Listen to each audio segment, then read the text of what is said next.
आपको क्या लगता है कि इस एरिया की महिलाएं अपने घर से बाहर क्यों निकल नहीं पा रही है, जबकि उन्हें एक महिला लीड करना चाहती है? फिर भी आपने अपने एरिया में एक चीज और देखी होगी कि यहाँ पे जब सरपंच का चुनाव होता है तो उसमें जो प्रचार के लिए पोस्टर लगते हैं तो उसमें उसके हस्बैंड की या उसके भाई की या उसके पिता की बड़ी फोटो होती है, और जिस औरत ने नामांकन भरा होता है उसके ऊपर एक छोटी सी फोटो होती है जी, है ना?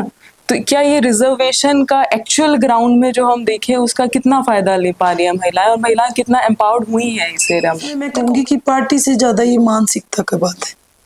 पुरुष ये स्वीकार ही नहीं कर पा रहे कि महिलाएं हमें लीड करें। तो मैं कहूंगी कि पुरुषों की जो सोच है उसमें ये पैठ बन चुकी है कि महिलाएं उनको अच्छी लगती हैं, लेकिन उनको लगता है कि पीछे की कतार में अच्छी लगती है। उनको लगता है कि पीछे तालियां बजाती हुई महिलाएं ज्यादा अच्छी लगती हैं। तो ये समाज की बात है। जैसे मैं कहती हूँ कि महिलाएं श्रृंगार बेहतर कर सकती है, तो संघर्ष तो उससे भी ज्यादा शिद्दत से कर सकती है। कि ये हमारी जो विडंबना है हमारी कि जो हॉस्पिटल है सरकारी वो सिर्फ रेफर का अड्डा बन के रह गए। नमस्ते, मेरा नाम कविता बिश्नोई है और गामतरू की इंटरव्यू सीरीज में आज हमारे साथ है पूनम गोदारा। पूनम गोदारा से बातचीत शुरू करने से पहले मैं आपको इनका एक किस्सा सुनाती हूँ। हम दोनों जिस एरिया से बिलोंग करते हैं ये हरियाणा का बागड़ बेल्ट कहा जाता है। पूनम आम आदमी पार्टी से संबंध रखती है और पिछले 6-7 साल से आम आदमी पार्टी के लिए कार्यक्रम कर रही है। लोकसभा चुनाव से पहले डबवली में एक चुनावी रैली का आयोजन होता है। जैसा कि हर पॉलिटिकल लीडर को होता है कि उन्हें कुछ लोगों को लेके जाना होता है कि पॉलिटिकल रैली में लोग जाएंगे, और जो भी पॉलिटिकल लीडर बाहर से बड़े आ रहे हैं तो हर नेता को अपने साथ लोगों का एक ग्रुप भी शो करना होता है। चूंकि पूनम गोदारा एक महिला है तो ये अपने साथ, ये तेजाखेड़ा गांव से संबंध रखती है, तो अपने साथ यही कि कुछ महिलाओं को अपने साथ चुनावी कार्यक्रम में, जो कि डबवली शहर में होना था, वहां अपने गांव से कुछ महिलाओं को लेके जाती है। तो उस कार्यक्रम को देखने के लिए मैं भी वहां पे पहुंची थी। तो मैंने जस्ट कुछ महिलाओं से बात की, और क्योंकि वो महिलाएं पूनम जी से कह रही थी कि पुत्र हुण कितनी देर और लगोगे, सानू 2 घंटे हो गए इत्थे इंतजार करते करते, है ना, असी फिर करे भी जाना है, सानू इन्नी इजाजत नहीं मिलती। तो मैंने उनसे पूछा कि आप इनके कहने पे इतनी दूर क्यों आई, और वो भी एक पॉलिटिकल कार्यक्रम अटेंड करने के लिए। तो उन्होंने कहा कि पूनम हमारे गांव की बहू है और यहाँ से कोई महिला इस तरीके से एक्टिवली काम नहीं करती और वो अकेले घूमती है, तो हमारा एक फर्ज बनता है कि हम उसके समर्थन में जाएं, भले 1 घंटा जाएं, आधा घंटा जाएं।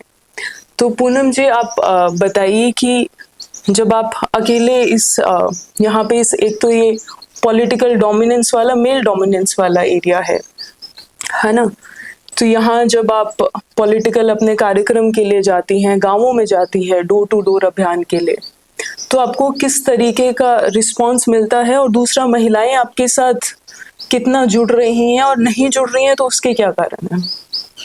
पहले तो जो न्यूज चैनल गामतरू है, 1 मिनट, ये धन्यवाद वगैरह मत कीजिएगा। अच्छा, आप बस सवाल का जवाब दो अब तो। अच्छा, तो कविता जी, पहले तो मैं आपको बता दूं कि जो महिलाएं जाती हैं 2 कारण हैं। एक तो मैं समझती हूँ कि महिलाएं अपना अक्ष देखती हैं, क्योंकि जो वो खुद नहीं कर पाती वो मेरे माध्यम से होता है वो देखती हैं, तो उनको बहुत खुशी महसूस होती है। दूसरा कि महिलाएं एक रास्ता भी तलाश रही हैं कि वो आगे बढ़े, कैसे बढ़े, क्योंकि जितनी भी पॉलिटिकल पार्टी है, जितने भी नेता है, वो सिर्फ दूर के मंच के नेता हैं, उनके घर तक नहीं पहुंचते। अगर घर तक भी पहुंचते हैं तो जो सामाजिक जो जगह होती हैं वहां तक पहुंच के, जो पंचायत घर तक, और जो उसमें भी आदमियों से बात करके निकल लेते हैं, जो महिलाओं के समस्या होते हैं, मुद्दे होते हैं, और महिलाएं वो बातें, वो मुद्दे बताती हैं जो आदमियों से भी जुड़े हैं, जिनको वो फेस कर रही है। आप इस एरिया में महिलाओं के सबसे बड़े मुद्दे क्या देखते हैं? आपको क्या लगता है कि इस एरिया की महिलाएं अपने घर से बाहर क्यों निकल नहीं पा रही है, जबकि उन्हें एक महिला लीड करना चाहती है? फिर भी दोनों कारण है, जैसे कि आपने खुद ही कहा कि मेल डोमिनेटेड सोसाइटी है, ये बहुत यहाँ का ज़्यादा असरदायक एक सबसे बड़ा कारक है। दूसरी बात ये है कि जो महिलाएं नहीं निकल पा रही हैं, एक तो एजुकेशनली और इकोनॉमिकली ठीक हालत में होने के बावजूद भी जो यहाँ के रिवाज हैं, रीति रिवाज हैं, ये जो मेल डोमिनेंस के कारण जो अपने आप को सब कुछ जानते हुए भी वो उस दायरे से बाहर नहीं निकल पा रही हैं, तो उनकी बाउंड्री है। और उसके बाद ये है कि जो यहाँ की उस तरीके का एक्सपोजर नहीं महिलाओं को, अगर मैं कहूँ कि पढ़ी लिखी भी हैं लेकिन फिर वो जॉब नहीं कर रही हैं, बिजनेस नहीं कर रही हैं, या अगर मैं कहूँ कि उनको मौके भी उस हिसाब के नहीं मिले। क्योंकि अगर हमने राजनीति में देखें तो चाहे आप खुद देख लीजिए कितनी महिलाएं हैं जो यहाँ पे पॉलिटिकल जो पार्टी हैं, जो लोकल जो रीजनल दल हैं, तो क्षेत्रीय दल भी अपने परिवार की महिलाओं को आगे करते हैं, वो भी किसी जो समाज की अच्छा काम कर रही है या जो महिलाएं मेहनती हैं जो उनको आगे नहीं कर रही। फिर उसके बाद आप पंचायत चुनाव में, ठीक है सरकार ने 50% आरक्षण दे दिया, लेकिन हाँ, आपने पंचायत चुनाव की बात की कि 50% आरक्षण दे दिया। हम अपने डबवाली हल्के की ही बात करते हैं तो यहाँ पे कई जगह पे महिला सरपंच है, तो आप उनसे भी मुलाकात करने जाती है, उनके गांव में प्रोग्राम भी करती हैं, है ना। क्या जिन महिलाओं को रिजर्वेशन में सीट मिली है और उन्होंने अपने नाम पे इलेक्शन जीता है, अपने नाम पे, मतलब कि वो सरपंच महिला चुनी गई है, तो क्या वो अपनी जो जिम्मेदारी है कि वो महिला सरपंच है तो वो महिला सरपंच की तरह लीड कर रही है अपने काम को, अपना काम खुद कर पा रही है? देखिए, एक ये बेहतरीन कदम है कि सरकार ने जो 50% आरक्षण दिए। पहले तो ये था कि महिलाएं नामांकन ही नहीं भर पाती थी क्योंकि पुरुष उनको आगे ही नहीं आने देते थे। लेकिन जब से ये 50% आरक्षण का हुआ है तो उसके बाद ये है कि आदमियों की मजबूरी भी बन गई है कि वो महिलाओं को आगे लेके। दूसरा बात है कि ये ठीक है, एक पहल हुई है, उसके माध्यम से ये कदम है कि महिलाएं निकल के बाहर आ रही हैं। ठीक है कि उन 50% में हो सकता है आप अभी 30-40% महिलाएं नहीं निकलती, फिर भी अगर उनमें से काफी ने कोशिश की है, देखा देखी लोग कोशिश करने में लगे। अगर मैं अपने गाँव की सरपंच, महिला सरपंच है, आपने अपने एरिया में एक चीज और देखी होगी कि यहाँ पे जब सरपंच का चुनाव होता है तो उसमें जो प्रचार के लिए पोस्टर लगते हैं तो उसमें उसके हस्बैंड की या उसके भाई की या उसके पिता की बड़ी फोटो होती है और जिस औरत ने नामांकन भरा होता है उसकी ऊपर एक छोटी सी फोटो होती है जी, है ना। तो क्या ये रिजर्वेशन का एक्चुअल ग्राउंड में जो हम देखें उसका कितना फायदा ले पा रही है महिलाएं, और महिलाएं कितना एम्पावर्ड हुई हैं इस एरिया में? देखो, कई जगह काफी महिलाएं एम्पावर्ड हुई हैं और ये जो आपने कही वो मानसिकता दर्शाता है कि क्या मैं पुरुषों से भी पूछती हूँ, क्या उन्हें अपनी बेटियों पे या उनको अपनी पत्नी पे या उनको अपनी बहनों पे या उनको अपनी उन पे कमजोर नजर आती हैं? क्या लगता है कि उनमें काबिलियत नहीं? मुझे लगता है कि विश्वास जताने की जरूरत है। और एक बार अब मैं जो काम कर रही हूँ वो यही है कि शायद इनको देख के महिलाओं को थोड़ी पंख लगे। पंख का हमारा एक सकारात्मक उद्देश्य है कि महिलाएं जो काम मेहनत से करती हैं, जैसे मैं कहती हूँ कि महिलाएं श्रृंगार बेहतर कर सकती हैं तो संघर्ष तो उससे भी ज्यादा शिद्दत से कर सकती हैं, और ये हमने इतिहास में भी देखा है, ये हम आगे भी देखेंगे। तो महिलाएं, ठीक है कि महिलाओं ने अभी घर से बाहर कदम रखा है जो पुरुष सदियों से रखता आ रहा है, महिलाओं का ये दौर आया है। तो काफी मैं अपने गांव की सरपंच का ही उदाहरण देती थी, पहले बहुत कम निकलती, अब जैसे क्योंकि मैं हर प्रोग्राम में शामिल होती हूँ तो मैंने देखा कि वो भी निकलती है और ये एक अच्छी बात है।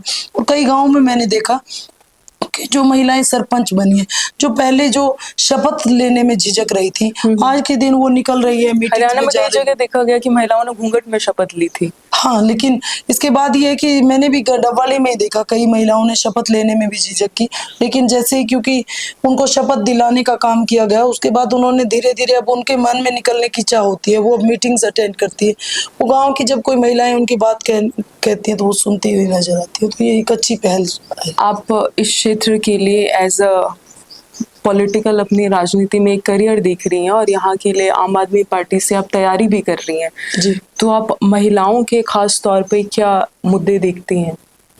एक तो मुझे ये लगता है कि महिलाओं को सोशली, इकोनॉमिकली और उसके साथ साथ पॉलिटिकली उनको मौके मिलने चाहिए, और एजुकेशनली भी। ठीक है, हम पढ़ा देते हैं, लेकिन पढ़ाने के साथ साथ उनकी बाकी स्किल्स इन्हांसमेंट भी ज़रूरी है। उसके साथ मैं देखती हूँ कि जैसे सरकार की भी यहाँ पे जैसे मैंने आपको वैसे बातचीत में भी बताया कि एमएसएमई स्कीम्स हैं, जो महिलाओं को एम्पावर करने की, वो यहाँ धरातल पे हम कहीं आपको बता दें कि जो डबवली है यहाँ पे, ये डबवली जो एरिया है ये जूतियों पर कढ़ाई करने के लिए और जो क्लॉथ पर एम्ब्रॉयडरी है उसके लिए फेमस है। तो जो मैम बात कर रहे हैं तो उनका कहने का अर्थ ये है कि यहाँ की महिलाएं प्राइवेट जो बिजनेस है वहाँ पे बहुत ही कम सैलरी में जाती है और उनसे काम लिया जाता है, लेकिन जो गांव में महिलाओं के पास अपने घर में स्किल है लेकिन उस स्किल को मार्केट तक कैसे पहुंचाना है ये उन्हें कभी मौका भी नहीं दिया और ये मार्केट वाला उन्हें कभी स्किल भी नहीं दिया गया। जी। तो इसे आप, अगर आपको मौका मिलता है तो आप किस तरीके से लागू करेंगे? आपका क्या विजन है कि को गांवों तक कैसे लेके आया जा मुझे सकता लगता है कि कुछ गाँव के क्लस्टर्स बना दिए जाएँ। मतलब जैसे डबवाली में, मतलब अगर यूनिट की बात करूँ तो 21 वार्ड और 69 समथिंग करके 91 यूनिट्स हैं।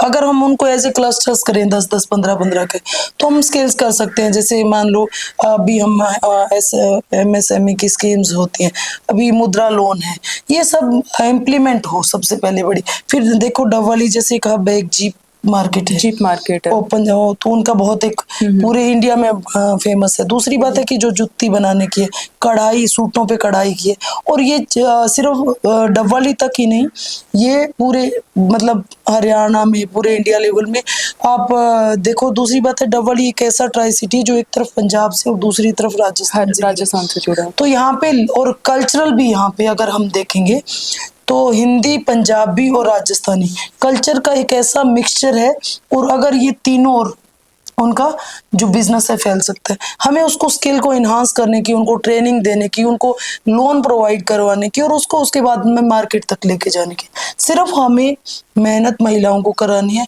उनको रास्ता दिखाना है और उनकी पहुंच सुनिश्चित करानी है। ये सरकार और समाज के सहयोग से बेहतरीन तरीके से हो सकता है। प्रशासन सहयोग करे, सरकार की स्कीम्स में इम्प्लीमेंटेशन हो, तो हम बहुत बड़े, एक तो महिलाएं एम्पावर होंगी तो उनके बच्चे बेहतर शिक्षा लेंगे। बच्चे जो हैं वो जो नशे से दूर, वो भी उनके अपने पेरेंट्स आप के साथ। पिछले 3 साल से गांव में जा रही हैं, ढानियों में जा रही है, शहर में जा रही है, डोर टू डोर कर रही हैं। जी। आप इस एरिया के सबसे बड़े मुद्दे क्या दिखते हैं? इस एरिया के अगर देखूं तो बहुत सारे मुद्दे हैं। एक बहुत ही बड़ा तो मुद्दा नशे का है।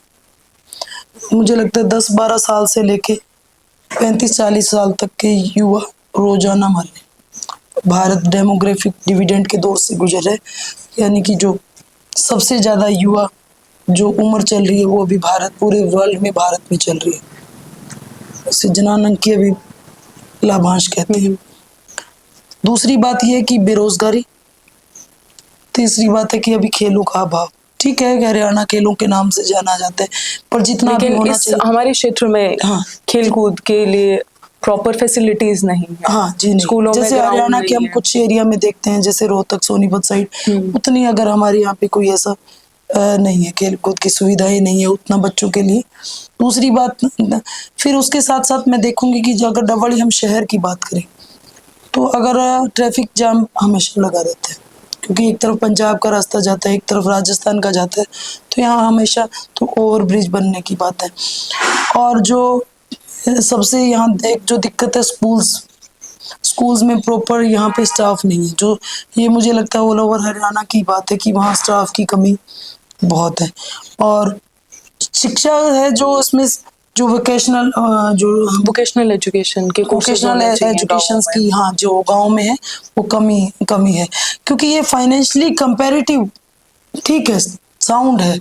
अगर हम देखें तो यहाँ के लोग वित्तीय रूप से, क्योंकि यहाँ की जो भूमि है वो उपजाऊ है, तो पानी की ठीक ठाक व्यवस्था है कि यहाँ पे लोग अपना रोजमर्रा का जीवन चला सकते हैं। तो उसके बाद अगर उनकी रहती है तो उनके बच्चों को रोजगार है, नशे से उनका दूर है, महिलाओं को रोजगार और जो उनके मार्केट तक उपलब्धता सुनिश्चित कराने की है। और उसके बाद जैसे कि यहाँ पे मैं कहूँ कि अगर दुधारू पशु वो पालन है तो वो पशुपालन करते हैं, तो उसके लिए भी यहाँ पे कोई डेयरी का और ये अच्छे सेंटर लोगों तक नहीं पहुंच पा रहे।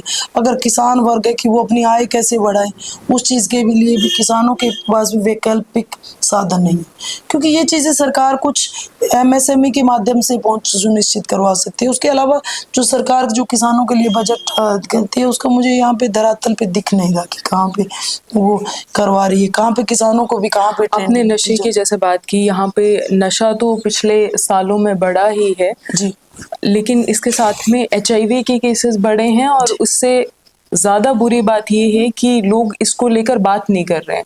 स्पेशली यहाँ पे जितनी टेस्टिंग भी हो रही है तो वो पुरुषों के ज़्यादा हो रही है, महिलाओं की नहीं हो रही है। जी तो क्या आपने कभी जब आप घरों में जाती हैं या महिलाओं से मिलती है, इस मुद्दे पर कभी बातचीत की है, या आप इस दिशा में क्या काम करेंगी अगर आपको मौका दिया जाता है? पहली बात है कि सबसे ये मैं आपको कविता जी बताऊं कि ये हमारी जो विडंबना है हमारी कि जो हॉस्पिटल है सरकारी वो सिर्फ रेफर का अड्डा बन के रह गए।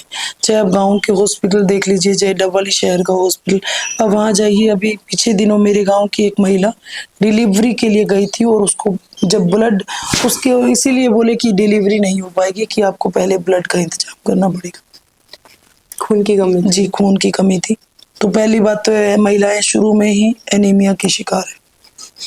दूसरी बात अच्छा, एक दिक्कत और आती है कि यहाँ पे कोई महिला, अपने गांवों में तो हॉस्पिटल ही नहीं है, गायनी नहीं है जी कोई गायनाकोलॉजिस्ट नहीं है। डबवाली एक शहर के हॉस्पिटल में है, वहाँ पे भी जब वो जाती हैं तो उन्हें पहले कहा जाता है कि आप किसी प्राइवेट क्लिनिक में, उन्हें रेफर किया जाता है कि आप अपना अल्ट्रासाउंड करवा के आइए, जी जहाँ पे ऑलरेडी इतनी ज्यादा भीड़ होती है। जी तो डबवाली एक पॉलिटिकल पावर का हब रहा है। इस क्षेत्र से 5 एमएलए हाल ही की विधानसभा में इस एरिया को रिप्रेजेंट कर रहे हैं। जी तो हमें एक बेसिक सुविधा की माँ अपने बच्चे भी अच्छे से क्यों नहीं जन्म दे पा रही है? मैं कह रही हूँ कि मैं कविता जी यही बता रही हूँ कि बच्चे का जन्म तो बाद की बात है, जब बच्चा पेट में होता है जन्म से पहले ही एक महिला की जद्दोजहद शुरू हो जाती है कि वो एनीमिया की कमी होती है उसमें। फिर वो उसके प्रॉपर टेस्टिंग नहीं होती। ये आपने अल्ट्रासाउंड कही, अल्ट्रासाउंड दोनों चीजें, एक तो बाहर भीड़ होती है, दूसरी बात है जो गरीब महिला होती है, जो मजदूर महिला होती है, उसके पास इतने पैसे नहीं होते कि वो इतने महंगे प्राइवेट अल्ट्रासाउंड क्लिनिक से करवा सके। कि वो प्राइवेट क्लिनिक से अल्ट्रासाउंड। इस वजह से क्या होता है कि बच्चे जो पहले ही कमजोर पैदा होते हैं उनको प्रॉपर गाइडेंस नहीं मिलती, उनको प्रॉपर दवाइयाँ या इलाज नहीं मिलता।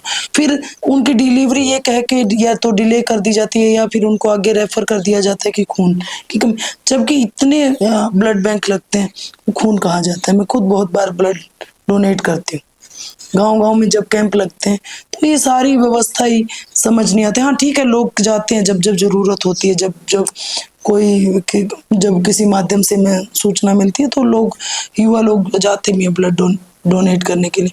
फिर उसके बाद जद्दोजहद जो होती है कि वो बच्चे, हमने एक हॉस्पिटल को लेके एक कुछ साथियों ने हमने लीड करके एक आंदोलन भी किया था, जब उसमें लगातार बच्चों की मौत हो रही थी। तब जांच करवाई तो पूरे सिरसा जिला में 300 नवजात शिशुओं की डेथ हुई थी 1 साल में। तो आप समझिए कि कितनी लचर व्यवस्था है। तो इसके लिए सरकारें भी दोषी हैं, इसके लिए जो प्रशासन भी दोषी है, क्योंकि वो जो काम करने की जो तनख्वाह लेते हैं, जो जनता की गाड़ी करोड़ों के टैक्स की कमाई है, वो वहाँ जाती है। मैं कहती हूँ कि एक गांव के जो गली मोहल्ले के मेडिकल पे भी दवाइयाँ मिल जाती है, और सरकारी हॉस्पिटल जो करोड़ों से बना है और वहाँ इतने डॉक्टर नियुक्त है या स्टाफ नियुक्त है, वहाँ पे आप दवाई मांगोगे वहाँ दवाई नहीं मिलती। वहाँ पे एक छोटे से टेस्ट होगे कि वो कहेंगे अवेलेबल नहीं, आज ये स्टाफ छुट्टी। तो इतने बहाने बना के टाल दिए जाते हैं कि जो गरीब है, जो या अनपढ़ है, वो समझ ही नहीं पाते कि वो कहाँ जाएगा। जी का जंजाल है हॉस्पिटल। जी तो आप जैसे आपने यहाँ के कई किसान आंदोलन में भी आप लीड करते रहे हैं जी यहाँ के, और यहाँ के जो डबवाली क्षेत्र के जो आर्थिक और जो यहाँ के क्षेत्र की समस्याएं हैं, उनके आंदोलनों को भी आप लीड करते रहिए। अमूमन देखा जाता है कि आप वहाँ पे अकेली महिला होती हैं। जी आप महिला होके किसी आंदोलन को लीड कर रही है तो आपके क्षेत्र की महिलाएं आपके साथ में बाहर क्यों नहीं आती है, या आप उनको क्यों बाहर नहीं निकाल पा रही हैं? क्या चैलेंजेस दिख रहे हैं आप? दोनों ही बात है कि मैं कह रही हूँ कि दो महिला के मन में दो या आप जब एक चीज और मैं इसी के साथ जोड़ रही हूँ कि जब आप स्टेज पे अकेले होती हैं या जब आप अकेले किसी भी अपने पॉलिटिकल काम के लिए जाती हैं, देर सवेर आना पड़ता है आपको घर में, तो सेफ्टी इश्यूज जो एक महिलाओं के साथ हमेशा रहते हैं, चाहे वो किसी भी प्रोफेशन में हो, है ना, उसे आप कैसे टैकल करती हैं इसके साथ? देखो, मैं कह रही हूँ कि एक महिला हूँ, महिला होने के नाते शायद हर महिला को, चाहे आप भी हैं, उसी में आती है एक जद्दोजहद तो होती है। एक मन के भीतर, एक समाज के साथ मन के भीतर ये होती है कि आप चाहती हैं कि आप बेहतर करें, और महिलाएं हैं, एक समाज के साथ जद्दोजहद होती है, क्योंकि आप निकल रहे हैं, आपके साथ तो लोग तैयार हैं निकलने को, लेकिन आपके बिना निकलने को तैयार नहीं। जब मैं पॉलिटिकल रैली में जाती हूँ, जैसे आपने बताया, महिलाएं तैयार होती हैं, वो इस मतलब उनको ये होता है कि हाँ, इसका साथ देने के लिए, क्योंकि इनके साथ सेफ है। सबसे बड़ा सेफ्टी इशू है, क्योंकि यार नशे की भी समस्या है। दूसरी बात है कि मेल डोमिनेटेड सोसाइटी है, तो वहाँ पे महिलाओं को सिक्योरिटी को लेके इश्यूज होते हैं, या जो भी आप कह ले कमेंटबाजी है, ऐसा कुछ है, या उनकी सुरक्षा पे सवाल होते हैं, तो लोग घर से निकलना उनको मुनासिब नहीं समझते। और अगर आप उनको आश्वासन देते हैं उनकी सुरक्षा का, उनको टाइमली घर पहुंचाने का, तो वो आपके साथ आते हैं। और मैं कहूंगी कि जब आपसे महिलाएं जुड़ती है, तो आप समझ लो कि ऑटोमेटिक आपसे एक महिला जुड़ती है, तो आप मान के चलो कि आपके साथ 10 आदमी जुड़ गए, क्योंकि जब महिला होती है तो उसके साथ उसका बच्चा, उसका परिवार जुड़ता है। क्यों जो आदमी अपनी घर की औरतों को भेजता है, तो वो भले ही आपके साथ ना आए, लेकिन वो दिल से आपसे जुड़ा होता है, तो आपको विश्वास करके उस महिला को भेजता है। तो ये चीजें ठीक है कि मैं खुद उनको कई बार परेशान नहीं करना चाहती, कि वो अपना घर का काम करती हैं, वो थकी होती हैं, लेकिन जब मुझे जरूरत लगती है, मुझे भी लगता है कि इनको बाहर का देखना चाहिए कि किस जद्दोजहद करनी पड़ती है उस समाज के साथ, वो तो ताकि ये भी वो सीखे, क्योंकि कहीं ना कहीं वो सब संघर्ष करके ही घर से निकलती है। जो एक महिला दिहाड़ी मजदूरी करने जाती है, वो भी कहीं ना कहीं संघर्ष करती है। आप पिछले 3 साल से इसी विधानसभा चुनाव के लिए तैयारियां कर रही थी, जी, है ना, आप अपने टिकट को लेकर कितनी आश्वस्त हैं? देखिए, पहली तो मैं कहूंगी कि मेरी जो है टिकट के लिए यात्रा नहीं थी, क्योंकि जो आप देख रहे हैं शायद ओवरऑल जो मेरा व्यवहार है, क्योंकि ये निकला बड़ा संघर्ष के बाद है, जो बड़ा विचारों के मंथन के बाद निकला है। कहीं मैं भी पहले ऐसी थी, जो एक ऐसी लड़की थी जो ट्रेडिशनल थी, जिसको ऐसे विचारों से कोई बहुत नहीं था, लेकिन वक्त बदला, जैसे विचार बदले, तो ऐसे ही ये कहेंगे कि जो ये आए हैं, तो टिकट की तैयारी नहीं थी, ये बदलाव के लिए हमेशा था मन में, कि ये जो हमारा समाज है, या इसमें बदलाव करना है, महिलाओं में जो है उनकी स्थिति में जो बदलाव करना है। उसके बाद बहुत से काम है जो ऐसा लगता है कि समाज में आए हैं तो कुछ योगदान दे के जाएंगे, क्योंकि धरती पे बहुत लोग आते हैं, लेकिन लंबे समय तक जो जिंदा रहते हैं, जो लोगों के दिलों में जिंदा रहते हैं, वो कुछ बेहतर काम करते हैं। वो बेहतर काम करने के लिए टिकट की यात्रा में मैं ना कभी पढ़ी हूँ, ना शायद मैं आगे पढ़ना चाहूंगी, ठीक है, लेकिन ये एक जरिया हो सकता है कि जब कोई आगे आए, तो मुझे लगता है, जैसे आपने कहा कि पंचायती राज में अगर 50% आरक्षण मिला, तो महिलाओं उसके माध्यम से आगे है, ठीक है। तो ऐसे ही हमारी जो जो विधानसभा में भी अभी हमेशा वो उठता है कि 33% आरक्षण महिलाओं को देने का, लोकसभा और राज्यसभा में महिलाओं का आरक्षण है, क्योंकि जब वो उस समस्या से गुजरे ही नहीं है आदमी, तो उनको कैसे पता कि महिलाओं के मुद्दे के, तो मतलब आधी आबादी को तो आप इग्नोर पहले से कर रहे हो, तो जब महिलाओं के नजरिए से आप देखोगे, तब आपको समझ में आए। तो आधी आबादी को आप शामिल करो मेन स्ट्रीम में, इसके लिए जरूरी है कि महिलाएं आगे आए हर क्षेत्र में, चाहे वो शिक्षा का क्षेत्र है, वो बेहतर प्रदर्शन कर रही है महिलाएं। अगर हम यूपीएससी के भी रिजल्ट में देखें, तो महिलाएं बेहतर प्रदर्शन करी, अभी आर्मी में भी जा रही हैं, तो फिर हम पॉलिटिक्स में क्यों पीछे रहे? जब डिसीजन मेकिंग बॉडी है पॉलिटिक्स के माध्यम से, तो फिर हम उसमें पीछे क्यों रहे? हमारी भूमिका क्यों नगण्य हो? क्यों नहीं हमारी भूमिका पुरुषों से बढ़ के हो? पिछले 6-7 साल से एक पॉलिटिकल संगठन के लिए काम कर रही हैं, है ना, और पिछले 3 साल से आप एक्टिवली घर घर जाके लोगों के पास अपनी जो आपकी राजनीतिक पार्टी है उसके विचारों को पहुंचा रही है, उनके काम को पहुंचा रही है ना। आप क्या देखती हैं कि आपको जो एक हम स्पेस बोलते हैं, जो इक्वल स्पेस है ना, वो इक्वल स्पेस क्या मिल पा रहा है? देखो, कहीं ना कहीं मिल पा रहा है और कहीं ना कहीं मैं कहूँगी कि नहीं मिल पा रहा। इसमें मैं ऑनेस्ट रहूंगी, चाहे वो मेरी पार्टी की बात हो, क्योंकि इसमें मैं कहूँगी कि पार्टी से ज़्यादा ये मानसिकता की बात है। पुरुष ये स्वीकार ही नहीं कर पा रहे कि महिलाएं हमें लीड करें। और मैं कहूँगी कि आज़ादी में भी महिलाओं की भूमिका थी, और आज़ादी से पहले भी अगर लड़ाई लड़ने की बात हो, अगर आप देखो कि झांसी की रानी लक्ष्मीबाई थी, अगर आप बिश्नोई समाज में जो समाज के लिए, पर्यावरण के लिए अमृता देवी जी की बात करो, किसी भी फील्ड में आप उठा लो, चाहे बिजनेस फील्ड में उठा लो, महिलाओं ने हमेशा जद्दोजहद की है इस देश को आजाद कराने में भी, और आज भी वो अपनी लड़ाई लड़ रही है। तो ये नहीं कहेंगे कि महिलाओं का योगदान नहीं था। दूसरी बात है, ये मानसिकता की बात है, क्योंकि कहीं ना कहीं मैं ये नहीं कि पार्टी मौका नहीं देती, पार्टी मौका देती है, लेकिन ये पुरुषों की मानसिकता है कि वो नहीं स्वीकार कर पा उसी रहे। पॉलिटिकल पार्टी में जो इन पुरुष काम कर रहे हैं जी, लेकिन ये पुरुषों की मतलब ये हम अगर उसमें बात करें तो मैं कहूँगी कि पुरुषों की जो सोच है उसमें ये पैठ बन चुकी है कि महिलाएं उनको अच्छी लगती हैं, लेकिन उनको लगता है कि पीछे की कतार में अच्छी लगती है, उनको लगता है कि पीछे तालियां बजाती हुई महिलाएं ज़्यादा अच्छी लगती हैं। तो ये समाज की बात है, ये किसी पार्टी की विशेष की बात नहीं है। लेकिन मैं ये इन पार्टी के जितने भी पार्टीज है, चाहे वो पोजीशन में हो, चाहे फेवर में हो, चाहे रीजनल पार्टी हो, मैं एक चीज कहना चाहूंगी कि देखो ये अब वक्त बदल चुका है, युवा हो महिला हो, अब या तो आप जगह दे दो, नहीं तो होता है यही है कि क्रांतियां होती है। तो अभी हम, मुझे लगता है अभी रिसेंटली चल रहा है, अरेबियन कंट्रीज में एक मुहिम चल रही है, अभी शायद कल की, अभी ये इसी महीने चल रही है कि वो महिलाएं, इस्लामिक महिलाएं, तालिबान में भी महिलाएं संगीत के माध्यम से जारी कर रही हैं कि हमें हमारी आज़ादी, अपना संघर्ष कि हमें हमारी आज़ादी चाहिए। तो वो चाहिए, जो आदमी को भी चाहिए, एक बेसिक नीड है, वो महिला को भी चाहिए, इंसान को चाहिए। अगर हमारी सोच अच्छी है, हम उतने ही बराबर पढ़े लिखे हैं, अगर हम उतने ही बराबर काबिल हैं। अभी आर्मी में जो महिलाएं एनडीए में सिलेक्ट होती हैं, जो लड़कियां, वो प्रूव कर रही है उतना ही उनको मेहनत करनी पड़ती है, वहाँ बिल्कुल भी छूट नहीं है। तो वो अपने आप को बराबर प्रूव कर रही है। तो फिर राजनीतिक में ऐसा क्या फील्ड है जो आदमी में बेहतर ताकत होती है, या कोई ताकत कोई बाजुओं की देखी नहीं जाती, वो स्किल्स है।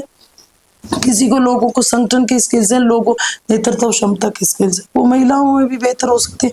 अब से पहले भी प्रूव किए, इंदिरा गांधी जी ने प्रूव किया है, मैं अभी कहूँ कि हमारी राष्ट्रपति द्रौपदी मुर्मू जी हैं, वो अभी प्रूव कर रही हैं। उसके बाद पहले हमने देखा सरोजिनी नायडू जी हैं, यहाँ सबने प्रूव किया समय समय पर कि महिलाओं में बेहतर नेतृत्व क्षमता मतलब होती है, और वो है भी, अभी भी है, और आगे फ्यूचर में भी होगी। जी, अपना कीमती समय देने के लिए धन्यवाद जी। और आप जिस भी राज्य से इस इंटरव्यू को देख रहे हैं या इस क्षेत्र से भी अगर देख रहे हैं, एक तो जो गुजारिश है इनकी तरफ से, मेरी तरफ से, और हमारी उम्र की, हमसे बड़ी उम्र की, हमसे छोटी उम्र की सभी महिलाओं की तरफ से, कि जब कोई महिला निकलती है तो वो पहले ही अपने घर से जब निकल रही है तो उसके पीछे बहुत सारे चैलेंजेस हैं।